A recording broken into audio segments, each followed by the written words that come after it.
আমাদের জাতীয় সমাবেশে যোগদান করতে গিয়ে আল্লাহর ইচ্ছা তিনি দুনিয়া থেকে মাঝপথেই চলে গেছেন। ইন্না লিল্লাহি ওয়া ইন্না ইলাইহি রাজিউন।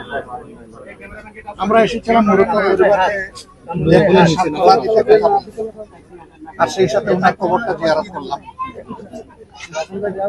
তিনি একটা আকাঙ্ক্ষা অন্তরে নিয়ে এই জীবনে একটা লড়াইয়ের মধ্যে আমাদের সাথে সামিল ছিলেন। আকাঙ্ক্ষা আর কিছু না, সেটা হচ্ছে মানুষের মুক্তি, এবং এটা আল্লাহর কোরআনের ভিত্তিতে। তার জীবদ্দশায় আকাঙ্ক্ষা তার পূরণ হলো। আমরা চাই বাংলাদেশ একটা দুর্নীতিমুক্ত মানবিক একটা সমাজ হোক, যেখানে কোনো বৈষম্য থাকবে না।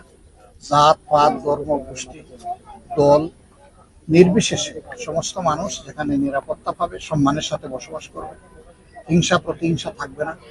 আমাদের এটা মুখের কথা না, আমরা প্রচন্ড ধরনের একটা মজলুম দল, কিন্তু বাংলাদেশ সাক্ষী, বিশ্ব সাক্ষী। 15.5 বছর দুর্দণ্ড প্রতাপের পর ক্ষমতা ছেড়ে তারা যখন চলে গেছেন, আল্লাহর কসম আমরা কারো উপরে কোনো প্রতিশোধ নেই, আমরা প্রতিশোধ নিব না, এটা আমাদের অঙ্গীকার।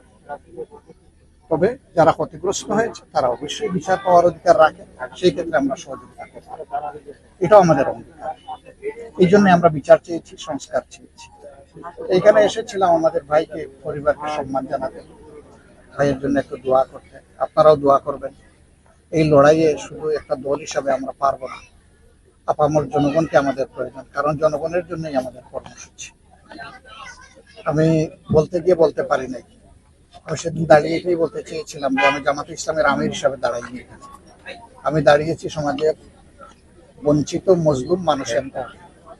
মজলুমের মধ্যে গরিবও আছে, ধনীও আছে, মধ্যবিত্ত আছে, সবাই বিভিন্ন ক্ষেত্রে মানুষ মজলুম। তো সেই মজলুমদের পক্ষে আমি দাঁড়িয়েছিলাম, কিন্তু আল্লাহ তৌফিক দিলে আগামীতে আপনাদের মাধ্যমে, মিডিয়ার মাধ্যমে আমরা দেশবাসীকে জানাবো, এবং একই সাথে লড়াইয়ে ভাই আপনাদেরকে আমরা পাশে চাই।